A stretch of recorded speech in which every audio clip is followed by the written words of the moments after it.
Hello everyone, welcome to the channel. My name is T, and in today's video I am going to be doing a pattern review of Simplicity 8769.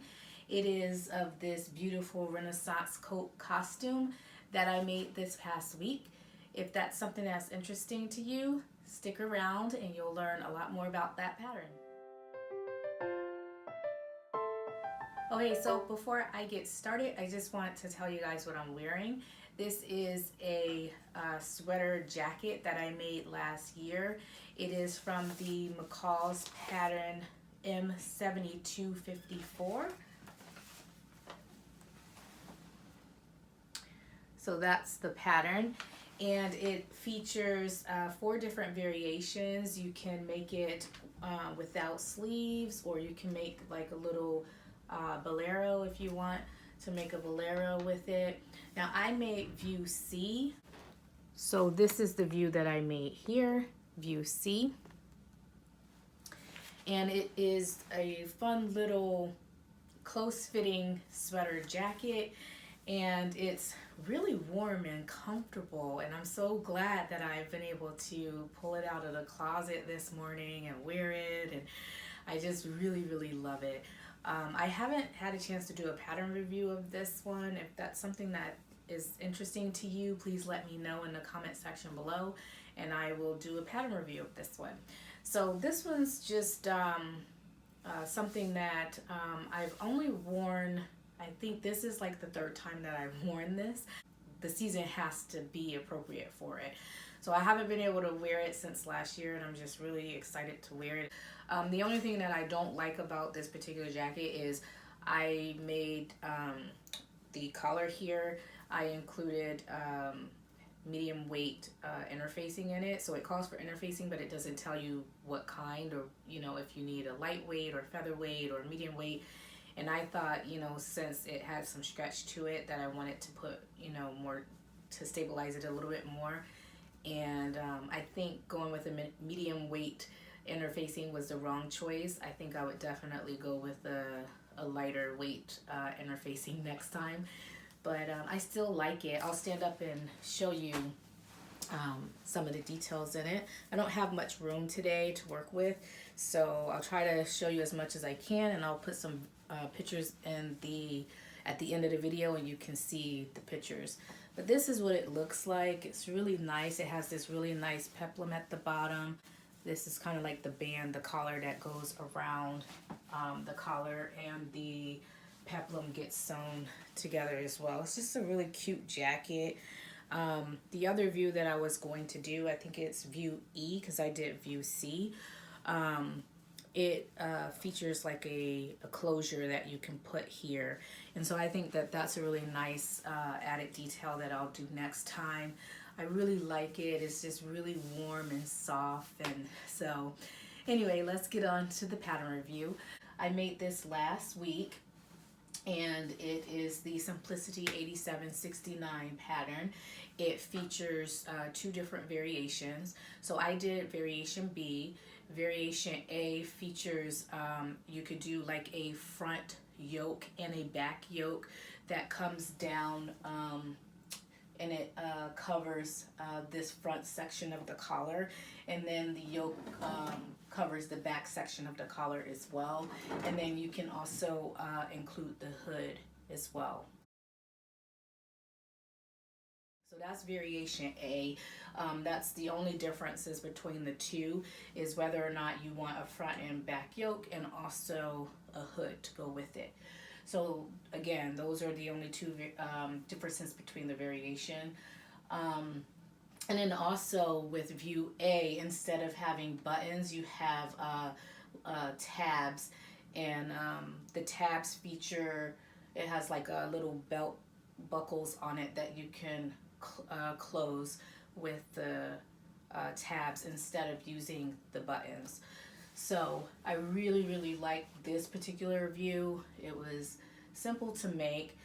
In terms of classifications, like where it falls in terms of skill level, I would say this is an advanced intermediate pattern, and the reason why is because you are putting together like a collar band here. You have two different sections that you're working with in the front, several sections in the back. So you have 1, 2, 3 sections in the front, and I think about 3 or 4 sections in the back that you're working with for each side. And then you have, with the skirt front, you have 2 panels for the skirt front, and then you have 2 panels for the back as well. You have this cuff detail here where you, this is actually it's not a detachable piece, but it's a piece that I had to actually cut out and then attach to the sleeve and sew it down at the sleeve. So this is actually a separate part. So if you look on the inside of the garment, you'll see that this is the purple sleeve here.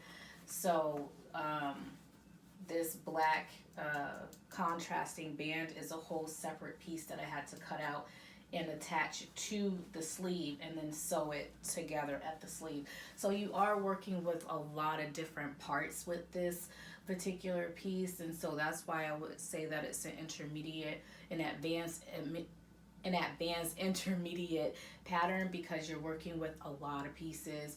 It's not complicated per se, but there are a lot of instructions. So for this particular view, there are 38 instructions, and for view A there are 43 instructions. So it's quite a bit to work through there in terms of the instructions. In terms of the readability of the instructions, I would say I had a really easy time from steps 1 all the way to steps 37.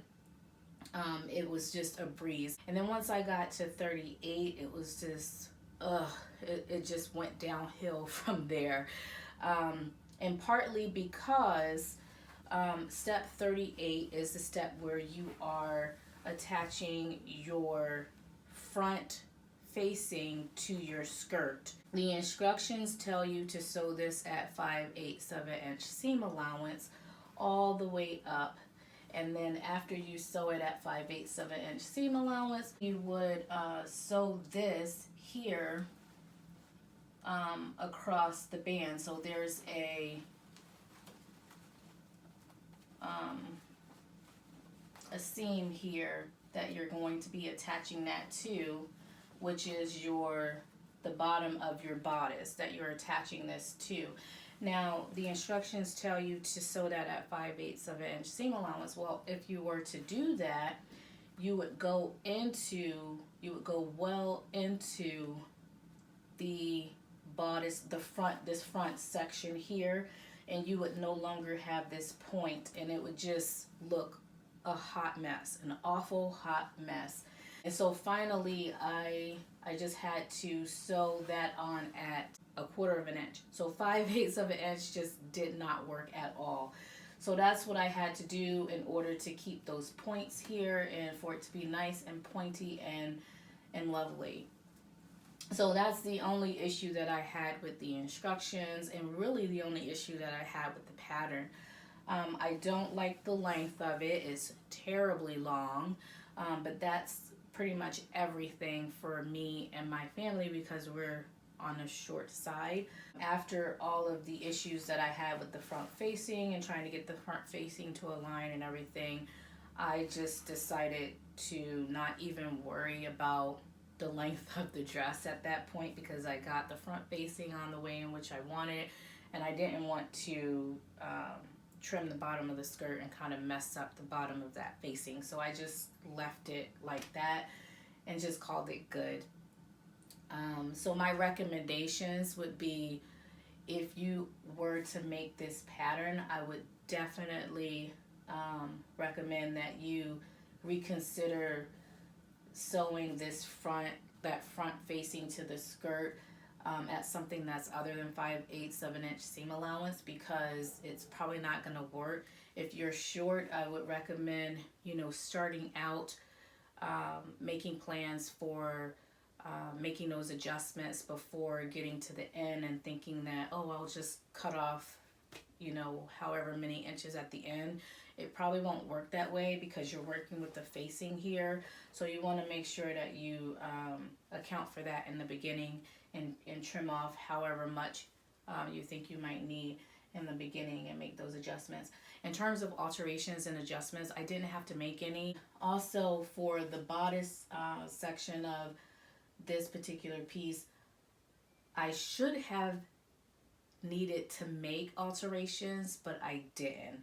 I cut a size 12 out for this garment, and the measurements for a size 12 for this pattern was a size 40 bust, and that was the finished measurements for a size 12. So I cut a size 12 because my daughter is a size 36, and so I cut that with the intentions of grading down and having that room to work with. And when I cut it and I fit it to my daughter's measurements, it turns out instead of having 4 inches of ease, I only had about 1 to 1.5 inches of ease to work with. And so I just left it like that, and I didn't do any alterations at that point because I wanted her to have that ease for, you know, when she puts on her bra or if she wants to have a shirt underneath, because this isn't you know, a garment that really closes in the front. As you can see, skin will show underneath. So I just decided to keep that that room there for ease, just in case she wanted to put on a really nice camisole or shirt underneath of it when she's wearing it. Other than those things, I love this pattern. It's a really easy pattern to sew for someone who is at the skill level that I mentioned. So if you are an advanced intermediate sewist, this would be a really great pattern for you. I feel like you might have some complications when it comes to like that step 38 that I talked about, trying to sew this center front, that front facing onto the center front skirt. If you try to do it at 5/8 inch seam allowance, if you try to sew it at a different seam allowance, you know, something smaller than 5/8 inch, then you'll be able to keep that structure here. You'll be able to keep the points, and you'll be able to, everything will align and match the way in which it should match and align. Okay, so I talked about the things that I didn't like about the pattern, which included the very long length in the skirt, and then also the fact that when I actually cut the pattern out, it wasn't true to size. So, and then also the sewing on the front facing, how I could not get that to align at 5/8 inch seam allowance. So those are the things that I didn't like about the pattern. But what I absolutely loved about the pattern is the buttons. I love the shank style buttons going down the center front. So for this particular pattern, what you would do is you would cut out 6 elastic bands at 2.5 inches each, and then you would fold them in half like you see here. So I folded it in half and I sewed it underneath the button, and then I sewed the button on top. And so then this elastic band acts as a closure, and you wrap it around the other button. And so I really love that style. At first I thought that I wouldn't like it, but I absolutely adore it. I love it, I love it, I love it. And so you would need to sew 8 of these buttons on the front, and then 2 on each cuff on the sleeve. So it calls for 12 buttons, and I just absolutely love this style. I actually made these buttons And if you want to see the tutorial on how to make fabric covered buttons, I'll put a link in the iCard above, and then you can go over to that video and watch that video. It's like a 8-minute video on how to make covered buttons with the kit. And it's really simple, really easy. Watch the video and you'll be able to know how to make your own covered buttons. So I actually made these and I was really excited about those, and I made 12 of those. I love the trim detail as well on the coat. And then also I love that the collar here, the collar can be worn up like that, or you can flip the collar down in that way and wear it that way. So yeah, I just absolutely adore this Renaissance costume coat. It is so lovely. It actually doesn't look much like a Renaissance costume coat to me. It looks more like, if any of you have seen the TV show Once Upon a Time, they have a character on there who, her name is Regina. She's also known as the Evil Queen. So she's Snow White's evil stepmother.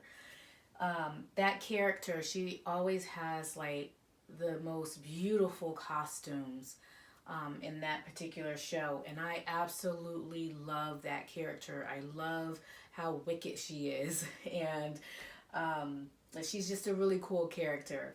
And this reminds me of something that she would wear, something that that character would wear.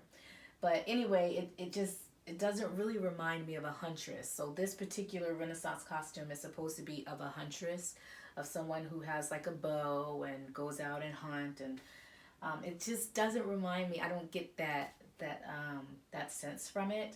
But it is a really nice costume and I really love it.